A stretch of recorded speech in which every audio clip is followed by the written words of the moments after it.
Hey, what's going on, every Rosen? What's going on, everyone? It's Eric Rosen. I just felt called to kind of get on a live here today and just show everyone just kind of my process of what I do when I do an astrology chart reading for someone, for a client, and to kind of just show why I think that knowing how to pull up your own natal chart, your own astrology chart, and learning how to kind of interpret that is actually more beneficial and gives you more range and depth than just simply pulling up an astrology program like the new popular ones like a Pattern or CoStar and things like that.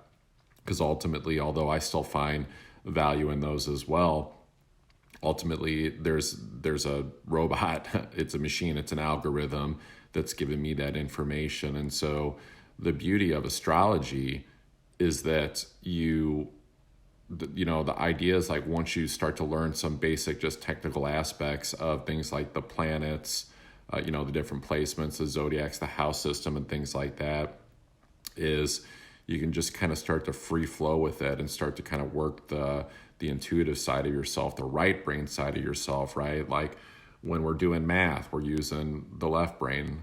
When we're dancing or singing, we're using the right brain. It's more of like the creative, emotional, spiritual side of things. And so there's certain things that I find when I pull up my own chart that I just don't get out of like a CoStar or Pattern. So this is basically just the process that I do for pulling up someone's chart. I just use Astrocom for like a client's chart. Although if you're really serious about astrology, I would recommend Astrocom, which is something I use too, but I just default to Astrocom for client readings. And so the first thing is, and of course I don't have like the amazing technology, right, to go into anything other than just using my phone to essentially take a video of my computer. This was just kind of on a whim, but you go to astro.com, right? And I'm sure there's YouTube videos and shit like that out there to tell you how to do this, but I thought I would just do a quick one. So you go to astro.com, you go to free horoscopes, okay? And then this menu will pop up. You go to extended chart selection. I'm actually going to do a reading for someone. Then you go over to either add new person or just add person over here. If you've never been on astro.com, it probably won't say add new person, but you just click add person. And so I just thought I would randomly do one for Dwayne "The Rock" Johnson. So I'm just going to put The Rock. So you can put in first name, you can put in last name if you want, select the gender, birthday. He was born, May 2nd, if I'm not mistaken. Hopefully I'm not, 1972. So you just put in the birthday. Knowing your birth time, super important. There's workarounds for stuff like that, but it really helps to know that. So he was born at 6:02 p.m. and he was born in San Leonardo, if I'm saying that right, California. And you'll get like the pop-up, and you're going to want to select that, right? Just give it like a moment to like let the latitude, longitude pop up, and then you just pick that when you know you've got your right birth time and city. And so you'll even see the data start to pop up here. Like we know he's a Taurus sun, but he's also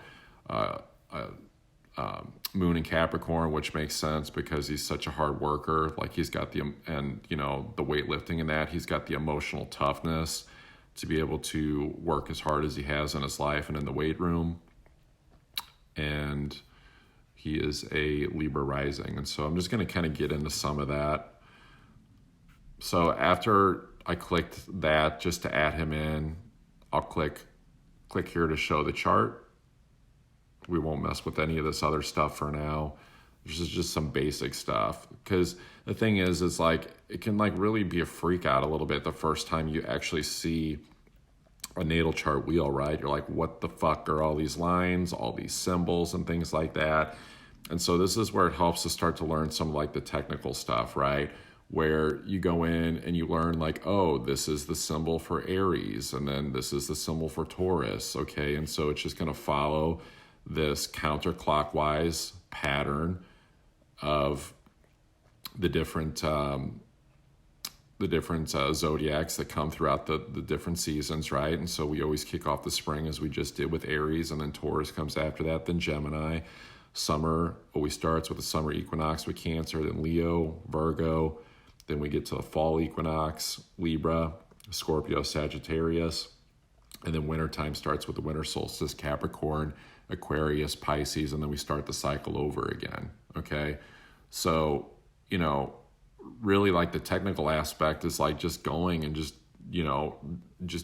doing your own research of like, what are the different characteristics for each of these zodiacs or each of the planets that deal with them, right? And not so much like looking at human characteristics, because most people are concerned with what's an Aries man like, what's a Taurus woman like. It's more like, no, just settling on like the basic understanding of what's the different characteristics that are assigned to the different zodiac signs, and then also the same with the planets and understanding what's called the rulerships, right? Like Leo is ruled by the sun, okay? Aries is ruled by Mars. Taurus is ruled by Venus, okay? And so you learn the symbolism, you learn what the different characteristics are, and once you get like the technical aspects down, and then you also understand that each house system here, these numbers corresponds the same way that the seasons do. Like first house is always Aries, then Taurus, then Gemini, those different qualities and characteristics. And you learn those things and just give yourself some time, like I've been doing this stuff for, let's just say a long time, although not in this lifetime, right? But then I got some formal education around it, just took some flashcards and shit like that and learned what the different planets in that meant. And then, there was a time where I didn't think that I was that good or knew what I was doing, but then I started giving chart readings. I was just like blowing people away. And so there's this part where you start off with just learning the different, things here, what these different technical terms mean, and then you just let yourself go. It's like, don't think about what the stuff means, right? So it's like let's look at like what's going on with the rock, for example. It's like, once you understand what Taurus means and you understand what the sun represents, a sun in Taurus, right? The super positive dude, just very strong-willed and things like that. And you understand that the seventh house is going to deal with partnerships and relationships. Believe it or not, it may not always come out fully, but he's just such a bright soul in partnerships. Like a lot of like what he's built has dealt with partnerships, right? He didn't build everything on his own. Like, for example, when he was in the WWE with Vince McMahon, it's like he used those partnerships to like help build over a long period of time, because Taurus has those qualities of a longer term building process. He built this, bright, awesome, future for himself, right? Which Uranus deals with future elements, Libra deals with relationships. And so you can start to see that there was like, a little bit of like, quote unquote, divine luck involved, like God was kind of backing him, spirit, the universe was backing him because he was in alignment with being like his unique, authentic self. And so, I'm getting all this stuff from just having an understanding of like, what does Uranus mean? What does Libra mean? What does the 12th house mean? And once you get to that point, you can just kind of start to let yourself like start to pull up your chart or pull up friends' charts and just play around with it. Like, there's a term second opinion, even when it comes to like going to the doctor or a dentist for major dental work. The reason that there's this term second opinion is because although it's based on a science, just like astrology is, there's going to be a variation of interpretations on the work. And so it's not just what pattern says. It's not just what CoStar says. There's certain things that you can find. And, when you go here and click this button here with transits, this is where you can really get into a deeper understanding of like what you're going through right now, because the things in the green out here start to show you like, oh, like I see that, Venus just passed his sun. And so like there was this huge like positive quality element that just came in for him, some feel good energy, probably either in the current partnerships that he was in, or maybe opening up to select some new partnerships, which is really awesome and beneficial considering, I don't know where he lives, probably in California, but it's like, they're on lockdown right now. So it's like, okay, well, good. You got this like dose of like good energy of the people that you're around. He's got Uranus in the 7th house here. So it's like, there's going to be a little bit of an unpredictable shakeup, but it can be a really positive one in terms of different partnerships and that coming into his life, if he's willing to, not grip so firmly onto like his way of doing things and just kind of let the excitement rule his partnerships, as opposed to like I'm scared because I don't know what's going to happen. Things look weird. Things look unpredictable. These are all Uranus traits, right? So one thing that I would always recommend for someone that's like interested in looking at this stuff, and I think the reason for being interested is like there's the term as above, so below, right, in astrology. And so there's a predictable pattern in the cosmos that shows what's going on. And when you actually take a look at that and you say, oh, like I'm feeling this way today, what's going on? It's like, oh, well, we just had what's called a dark moon, right? Anytime the moon gets within, a certain range of the sun where they're going to intersect, because this is basically what this is showing in current astrology. When you look up into the sky, is that the sun, this asteroid Chiron, and the moon all appear to be in the same plane, in the same constellation from our viewpoint on Earth. So what a new moon is when the sun and moon come together. But before that, there's this period, where the moon's coming through Pisces, and then a few degrees of Aries, these little tick marks here, where it's called a dark moon, where it can feel kind of fucked up, if I'm being honest, like kind of a little bit grouchy energy depending on where the placements are at. So like I had this in my 12th house, so I was kind of feeling at the end of my rope a little bit, and just kind of, had no choice but to surrender to how I was feeling. I just had no control over how I was, kind of identifying things. We identify with Aries. And that really the peace came for me when I was just kind of like a surrender moment, surrendering to God, like surrendering. God's got me where he wants me. The universe has got me, on the right track of this is okay to feel this way. I don't need to get frustrated or get angry, which is all negative aspects of Aries that can happen, and try to freak out. And so, what I'm getting at here is like, it could be like a moon diary, like an actual diary that you do where every day you pull this up and you say like, oh, the moon is in Aries today, which the moon is in a new sign every 2.5 days. And you can almost start to understand over a 28-day cycle that the moon takes to go around the zodiac. That's why we have a new moon and a full moon every 28 days, which, you can just look and see like, oh, I feel this way when the moon is in Taurus. I feel this way when the moon is in Gemini. And you can almost like start to get an understanding of how astrology helps you know, number one, like you're not fucked up, you're not broken, like we're all healing, like the way that you're feeling 2-3 days ago or even this morning isn't the same way that you're feeling now. Like it's okay. It doesn't mean you took a wrong turn or that life isn't going the way that you wanted to. There's just a lot of, these are influences. Think of this as like how astrology influences us. It inclines us to feel a certain way, to look at things a certain way, but it's not like creating or, it's not like some, mastermind with a remote control, like I'm going to make them do this. It's not, weird scientist shit like that. It's just showing you where you can get an understanding of what's going on and then how to work through it. So, of course, with this moon diary thing, there's always going to be other things going on in astrology, and that's more than I would get into in a live today that's going to like interact with that. But you can just start to form a basic understanding.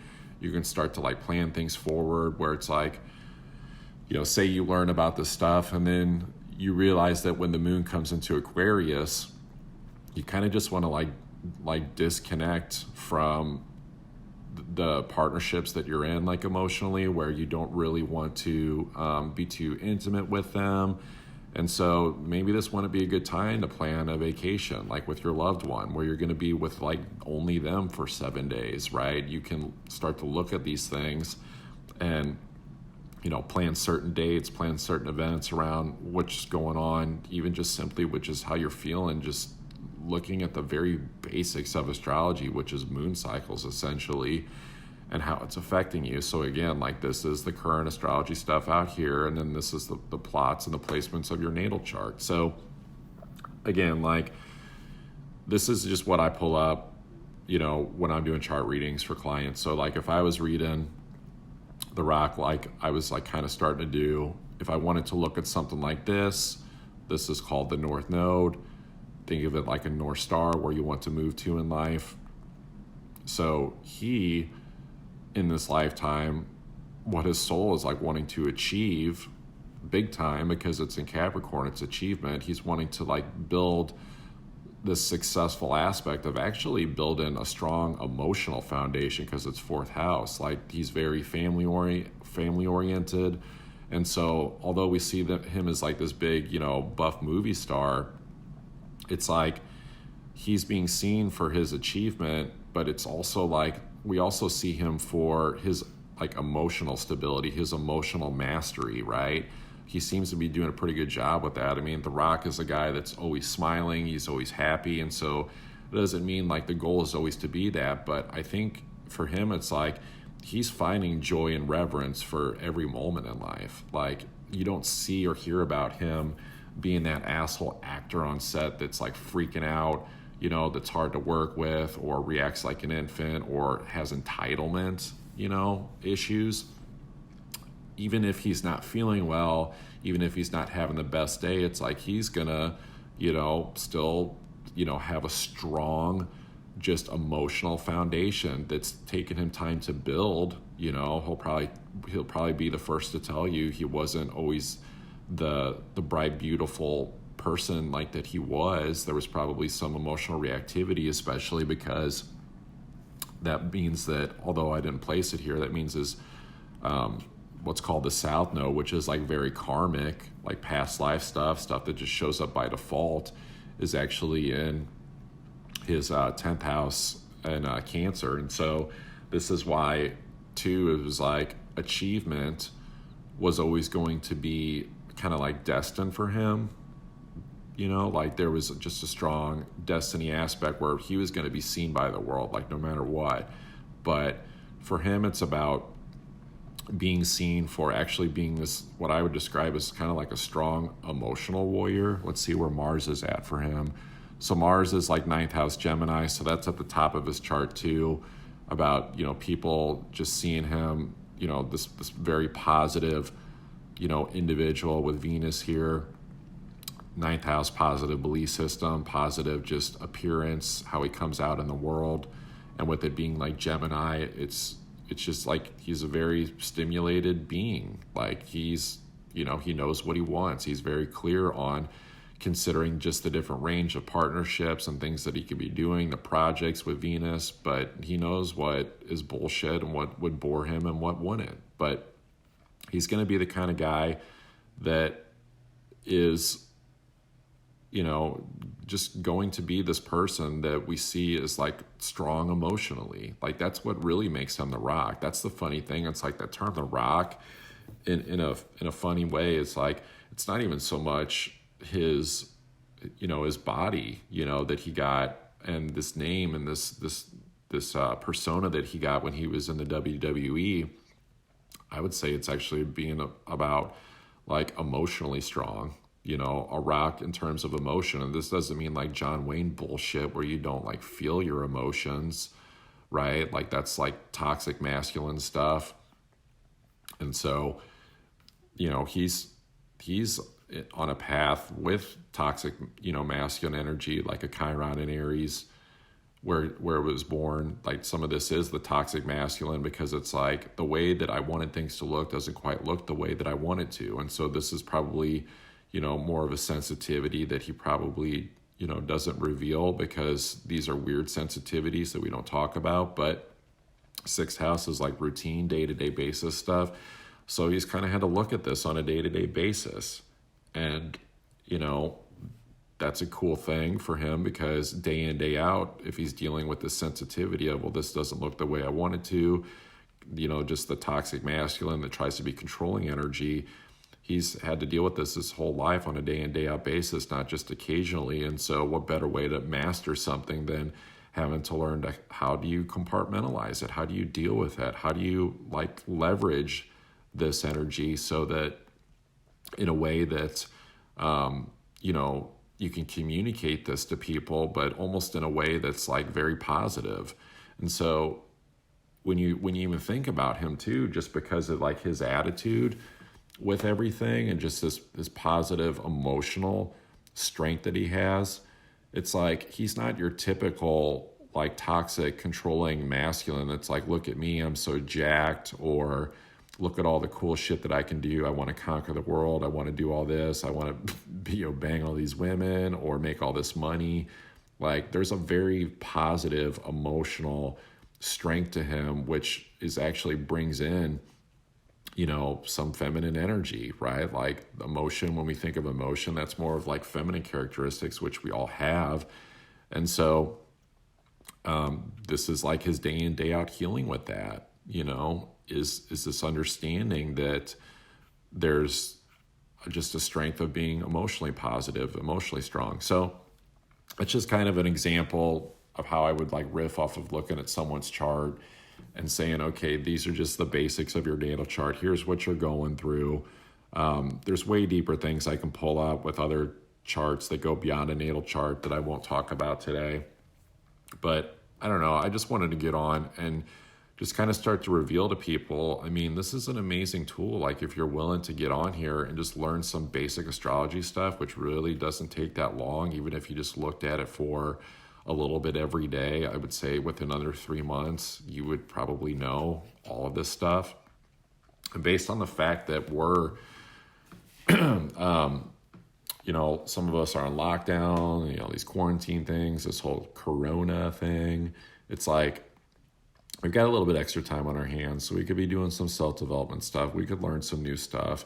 And when,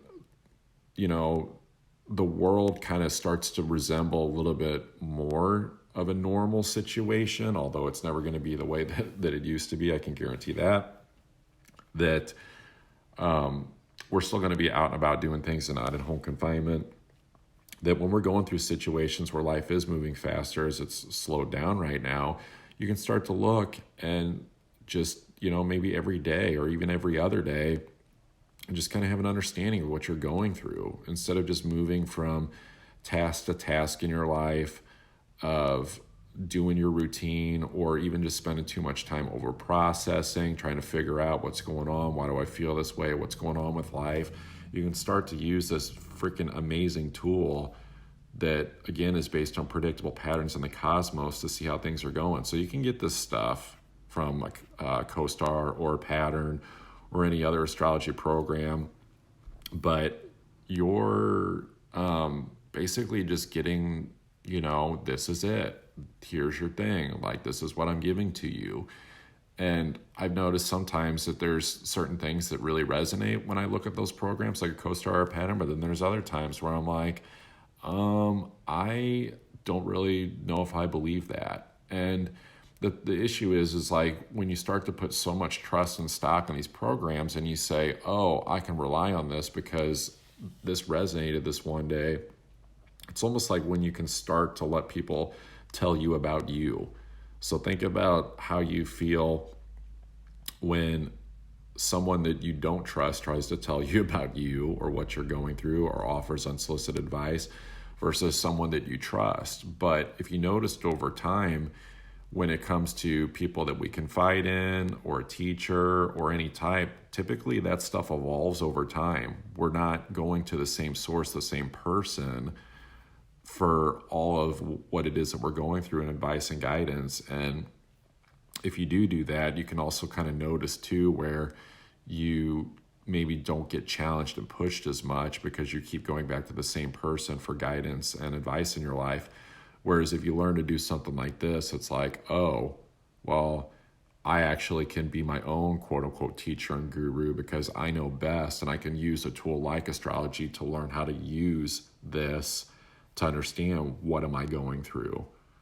What am I going through? How can I navigate this? And so with just a few weeks of understanding the technical stuff and then learning, this, it seems daunting at first, and it seemed daunting for me at first too. And of course, I do offer chart readings, astrology readings. You can always get those from me, but I just, this is how you can pull up your chart. This is how you can start to learn it. This is how I do just an example of my chart readings. And you notice, like, I didn't stop or hesitate to, like, say what was going on with the 7th house Taurus or 12th house Uranus and Libra. You start to trust your intuition. It's like there's a bunch of different characteristics of Uranus and Libra and 12th house, but you notice how I just pulled a story like right out of that I truly trust because I'm bringing in my intuition.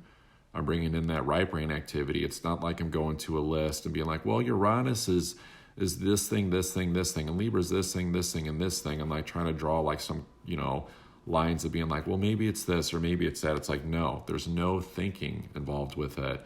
It's like you trust what you know about the planets, the zodiacs, the house systems.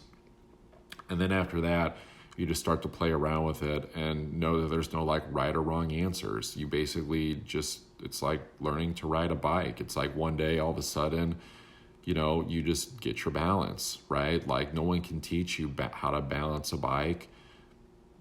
Some people fall down 1,000 times. Some people get it quicker. Most people never gave up, but eventually you just learned balance, right? It was just something that clicked in the brain. It wasn't like, here's the instructions on how to balance yourself. So it's the same thing with astrology. So I hope this helps. If you guys have any questions, just general questions about astrology readings, feel free to reach out. And Godspeed if you choose to do this. It's fun stuff. Take care.